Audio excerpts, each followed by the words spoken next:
This is Matt, and we are looking at a freshly painted 1986 911 Porsche. And we're going to talk about the refining process after a paint job and what is involved in a wet sanding and buffing. This can be a make or break point for any paint job. Oftentimes it can make a shitty paint job look awesome, or if you don't know what you're doing, make a good paint job look shitty.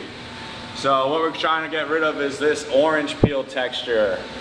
This happens when the paint dries and it gets baked and it shrinks onto the metal of the car and it causes a texture that no one likes to see. How you do get rid of that is from wet sanding. So that's what we're going to talk about on this panel. Right here, this section has been wet sanded with 1500 grit, all by hand.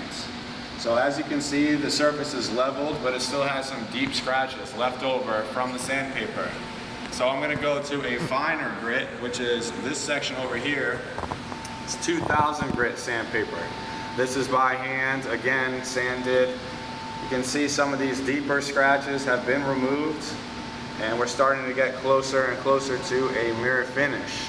The next step after 2000 in this process was 3000. And as you can see, the finish here is very smooth.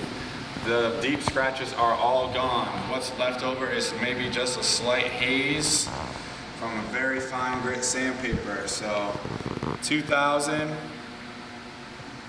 3000. After 3000 grit, the car is wiped down with alcohol to remove any of the old residues, and then it is buffed, compounded, polished, however you want to call it.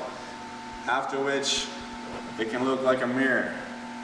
This car is going to get a probably 3-step polishing process. This is the first step, which is an aggressive compound on an aggressive pad, which still removes tons and tons and tons of imperfections in the paint.